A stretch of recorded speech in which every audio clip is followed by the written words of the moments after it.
Ramón Calvo.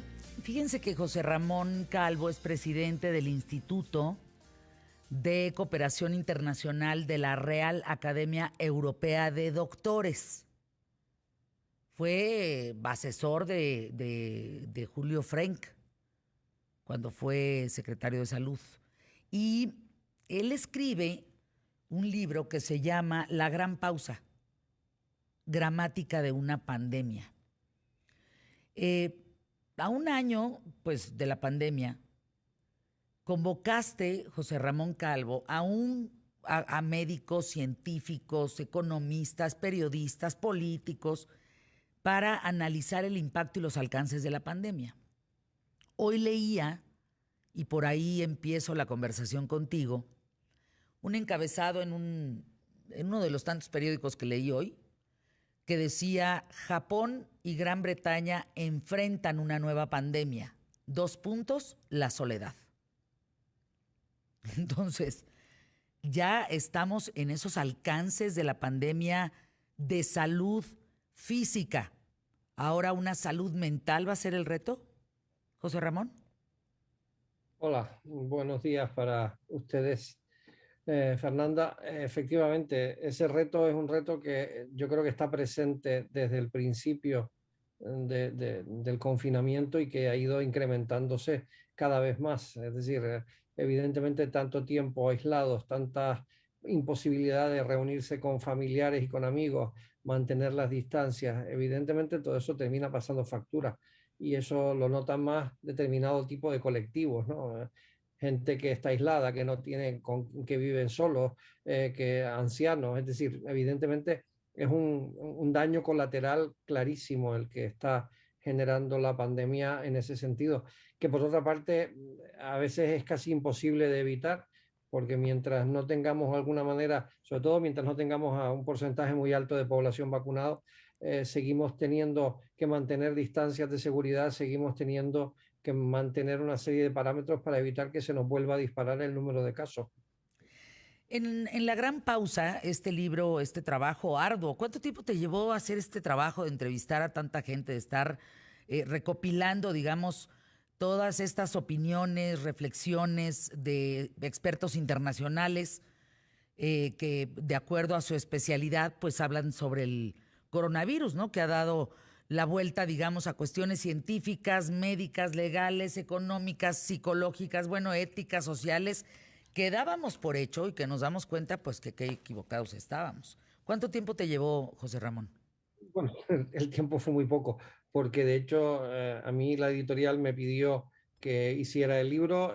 Yo le sugerí que no era lógico que fuera yo solo, porque se Claro. podía abordar desde muchas perspectivas, y entonces contacté con otros 12 amigos y les pedí en 3 semanas que me mandaran sus artículos, y así fue. Así que prácticamente en un mes teníamos todo el material, porque para mí el trabajo después fue montarlo, darle una coherencia argumental a todo el libro y tratar de que fuera una secuencia lógica desde el principio hasta el final, y luego escribir un poco el principio y las conclusiones, ¿no? O sea, el tiempo no fue mucho, fue de mucha dedicación, de muchas horas, pero en tiempo real fue un mes. A ver, ¿qué te deja La Gran Pausa?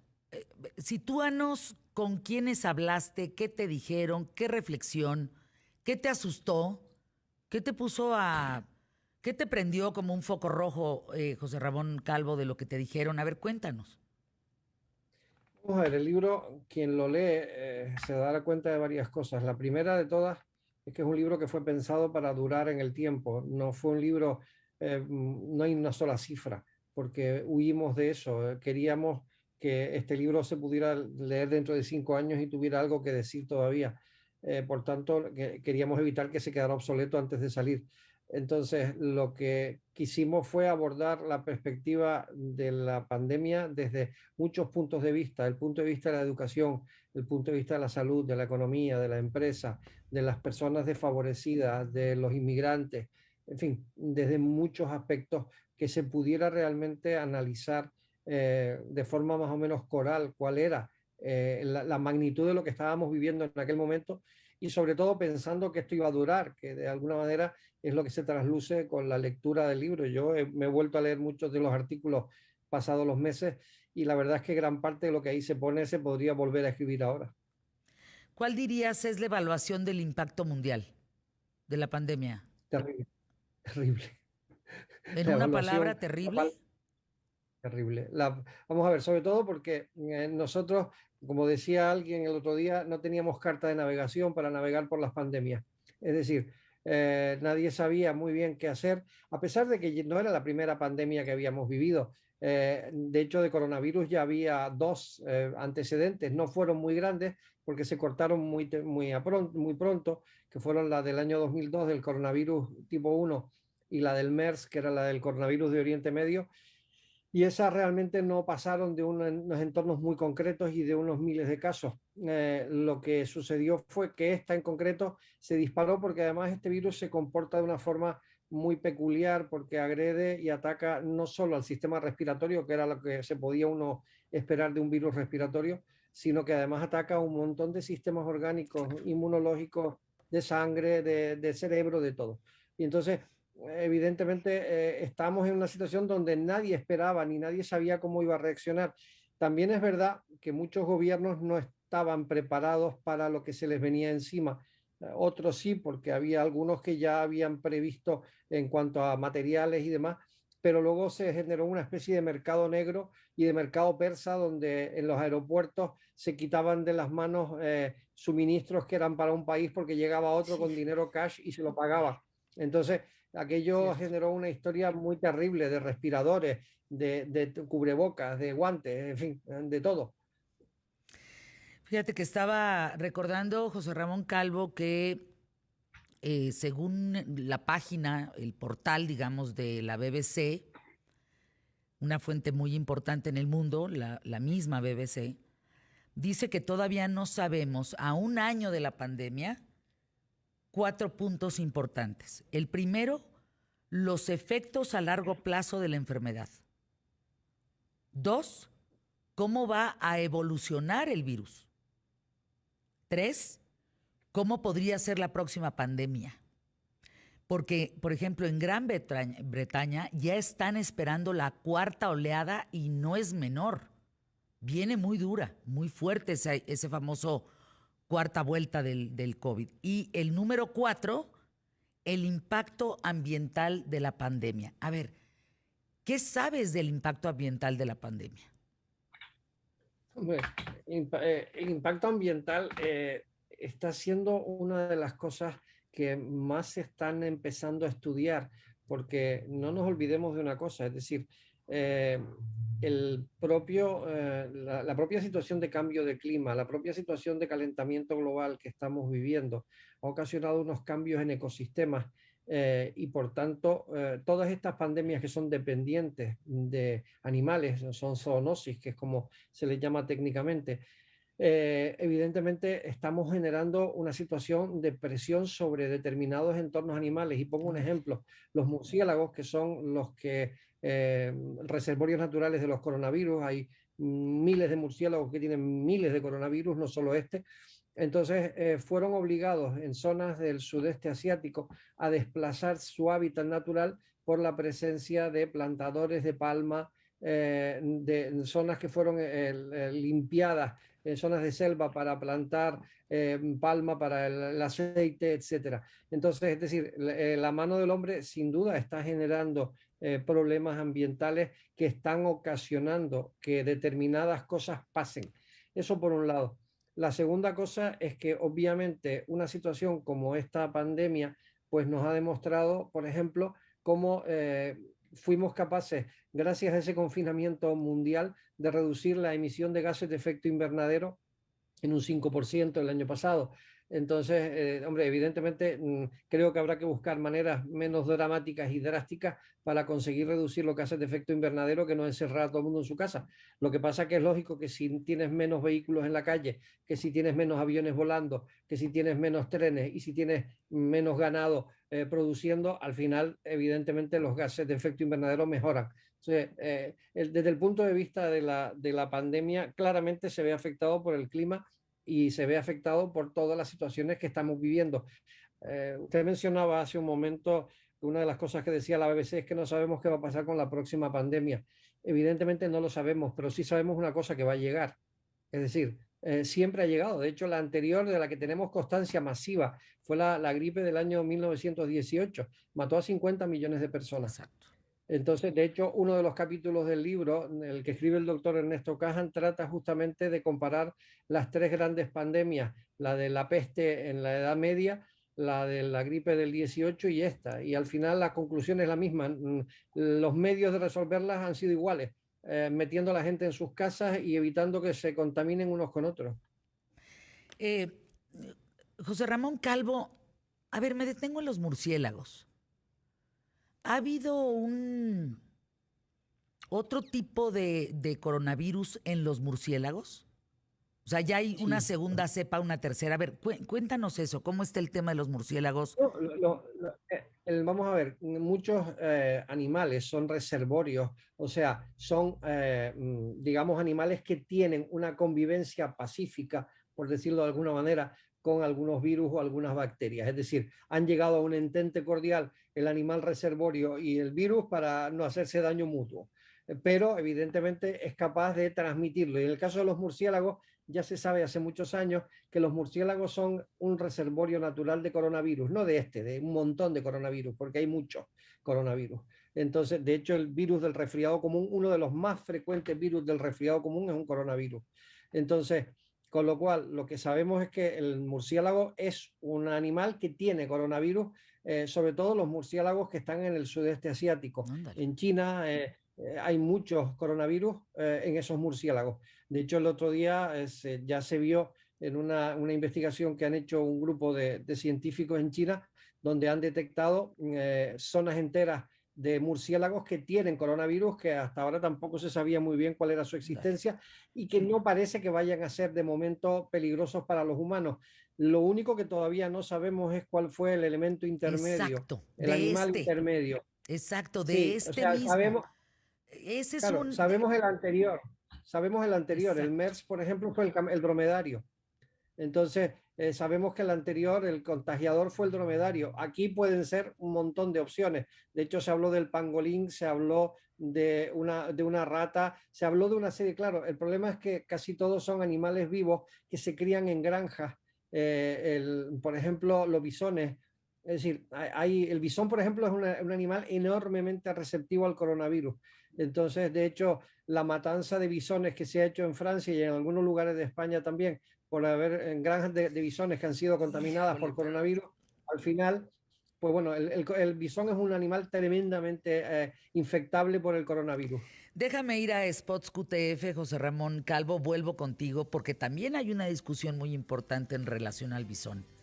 O sea, entiendo que la piel del bisón vale un calvo de el costo del bisón, de cuánto cuesta, de las famosas pieles, y lo que representa Ujú. económicamente sacrificar supuestamente por coronavirus a tal cantidad de bisones que en realidad es por usar la piel. ¿Tú habías escuchado de esto? No, directamente no. Había escuchado la primera noticia que hubo vino de Dinamarca, donde se pidió el sacrificio de 17 millones de bisones, creo que era, de unas granjas. Hubo una enorme controversia científica y política, porque los datos reales por los que se sacrificó a los bisones no eran absolutamente, digamos, unánimes en la comunidad científica. Había algunos que decían que algunas de las mutaciones observadas en los bisones podía interferir en la vacuna. Otros científicos especialistas en vacunas dijeron que es una tontería.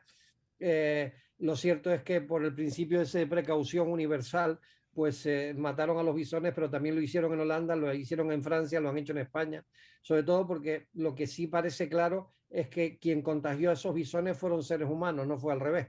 Entonces, con lo cual, pues bueno, lo único que sospechan es que bisón contagiado por hombre puede volver a ser que bisón contagie a hombre.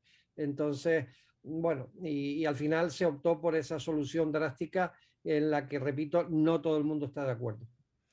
Ahora, hablando de los animales, José Ramón, no se sabe por qué, si los murciélagos por allá en China tienen no solo un tipo de coronavirus, sino muchos tipos de coronavirus. No se sabe todavía el porqué de ese murciélago se pasó al hombre, ¿o sí? No. De hecho, Fíjate. es una de las muchas preguntas que hay que contestar, pero Fernanda, yo creo que hay que ponerse en un escenario, ahora mismo parece que todo es inmediato, porque las redes y los sistemas de comunicación nos llevan a eso, pero piense que hace un año prácticamente que estábamos empezando saber que esto existía y que había un problema, es decir, hace un año casi nadie del mundo estaba dedicando tiempo, recursos y formas de trabajo específicas para abordar un problema como este. Ahora sabemos muchísimo más de lo que sabíamos hace un año. Entre otras cosas, tenemos hasta 9 vacunas, cosa que era Fíjate, impensable exacto. cuando esto empezó. O sea, es la primera vez en la historia de la humanidad y historia de la ciencia que aparecen, o sea, en menos de un año tenemos 9 vacunas con una eficacia razonablemente alta. Yo diría que muy alta, teniendo en cuenta los datos que tenemos y que ya tenemos unos cuantos millones de vacunados de cada una de ellas. Entonces, y eso es un logro absoluto de la ciencia. Tenemos también tratamientos que se han empezado a probar, tratamientos que ya existían y Claro. que se han visto que son eficaces.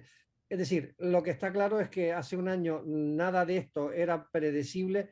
Hoy tenemos algunas cosas que podemos afirmar y probablemente dentro de 2, 3 años sabremos mucho más y entre otras cosas, no sé si alguna vez sabremos cuál es el animal intermedio, porque no tengo ni idea, sobre todo porque hay algún dato que demuestra que el coronavirus, la primera muestra de coronavirus que se conoce no fue la de China. O sea, en Europa ya se vio en aguas residuales, en muestras de aguas residuales ya se vio que había alguna muestra de coronavirus a lo largo del año 19. Es decir, ese virus estaba circulando por ahí. Lo que pasa es que tiene una característica que lo hace muy peligroso y es su alta capacidad de infectar. Además, piense una cosa, para un virus lo que peor le puede, o sea, si yo fuera virus, yo no querría que mi huésped se muriera. Si mi huésped se muere, me muero yo. Es decir, el virus no puede vivir sin una célula viva que sea la que le ayuda a multiplicarse. Con lo cual, el ideal para un virus es que sea de alta infectividad y de baja letalidad. Es decir, el virus no le interesa matar a su huésped. Por tanto, todas esas mutaciones que se están produciendo y que son Claro. propias de cualquier virus, entre otras cosas, el virus va buscando su supervivencia. ¿Y la supervivencia cuál es? Quiero ser muy rápido infectando para que tenga siempre un cuerpo al que infectar, pero no quiero que ese cuerpo se muera, porque si se muere, acabo yo. Entonces, evidentemente, si, o sea, uno poniéndose en el lugar del coronavirus o de cualquier virus, ese sería el ideal. Es decir, yo infecto mucho, pero mato poco, porque cuanto más mato, más dificultades tengo de seguir vivo. Hay un doctor indio que tiene una teoría que me parece sensacional, José Ramón Calvo, y te diría hasta lógica. Él trata, y perdóname que lo explique así, pero para que radiofónicamente también nos entendamos muy bien. Él trata de cortar la patita del virus, que esa patita se agarra de otro y de otro y de otro, y esa patita es la herramienta del virus, esa esponja, digamos, es la herramienta del virus para hacer de las suyas. ¿Qué piensas de esto? A ver, supongo que la patita a la que se refiere es la que llaman la proteína S, que es un poco lo que el virus saca al exterior para comunicarse y para introducirse en otras células. De hecho, la mayor parte de las vacunas, incluida la vacuna que han hecho en India, se basan en eso. Eh, unas juegan de una forma y otras juegan de otra. Hay una forma muy fácil de entender eso, que sería la siguiente. Imagínense que de alguna manera tenemos una célula humana a la que llega la vacuna, en este caso es otro virus, por ejemplo, Uh en el -huh. caso de las vacunas rusas o la de AstraZeneca, que utilizan un tipo de virus que no es dañino para nosotros, y entonces directamente le introducen esa patita, vamos a usar su misma terminología. Entonces, ingresa en la célula humana. ¿Qué hace la célula humana? Pues lanza al exterior esa patita que no era suya, pero esa patita exterior que sale le dice a nuestra defensa, oiga, aquí hay un enemigo que no estaba, así que vaya usted a luchar contra él. Y entonces con esa truco, lo que se consigue es que esa patita que sale hacia el exterior indique al organismo hay que pelear contra esto que no estaba. Y entonces esa proteína S que se llama la spike protein, lo que hace fundamentalmente es inducir una respuesta inmunitaria muy intensa. Esa es la base de todas las vacunas. Y la vacuna india, como prácticamente todas ellas, se basa en eso. A ver, preguntas que te hago una tras otra para saber si Sí, tenemos respuesta ya de estas preguntas. ¿Te parece? sí. ¿Sabemos ya cuál es la gama completa de síntomas en relación al COVID? Sabemos muchos, pero de vez en cuando nos sorprenden con algunos. Es decir, sabemos que hay muchos diferentes, además muy amplios. La lista realmente es cada vez más grande, pero de vez en cuando nos sorprende con algunos que lo que pasa es que también hay que ser cuidadoso porque hay cosas que a veces se asocian a la COVID y no necesariamente son causadas por la COVID. Es decir, porque seguimos teniendo otras enfermedades. O sea, parece que el mundo se ha parado con la COVID, pero seguimos teniendo Queda cáncer, claro. infartos, hemorragias cerebrales, etcétera. Entonces, hay algunas cosas que se atribuyen a la COVID y que a lo mejor son y a lo mejor no son. Necesitamos probablemente más, pero sí que sabemos gran parte porque ya son muchos millones de afectados como para no saber cuáles son los síntomas básicos generales. Normalmente los niños son súper propagadores de enfermedades, en parte porque se mezclan muchas personas frecuentemente en lugares de esparcimiento, pero con este virus no está claro aún hasta qué punto han contribuido los niños a propagarlo y no tenerlo. ¿Qué se sabe? ¿Qué Sí, papel han jugado los niños en este sentido? hay dos cosas curiosas con el tema de los niños. Uno es que se ha visto concretamente que las escuelas es un lugar donde a priori se pensaba que podía haber mucha propagación y la propagación es mínima. Es decir, por tanto, los niños no son un elemento de propagación muy importante. Aparentemente, además, los niños que sí podrían ser, digamos, afectados, pero sin síntomas, asintomáticos, pero y por tanto convertirse en contagiadores, aparentemente no lo son de una manera significativa. De hecho, los datos que estamos viendo es que en el ámbito de las escuelas del mundo, donde se están abriendo los colegios, en España, por ejemplo, que prácticamente desde el mes de septiembre los colegios están funcionando, las medidas de protección en lo que le llaman los sistemas de burbuja, es decir, que todos los niños que estén en un mismo ámbito, estén juntos, no se mezclen con otros y demás, ha funcionado bastante más que bien. De hecho, yo era alguien que no creía mucho en ese sistema, debo decirlo, y al final los datos demuestran que efectivamente funciona y los niños no parecen ser una fuente de contagio muy importante. Uf, Desde qué luego pena. son más importantes los contactos familiares de jóvenes y de adultos, son mucho más importantes. A ver, José Ramón, por tiempo te invito nuevamente para que hablemos específicamente de cuál es la fórmula para regresar a las escuelas.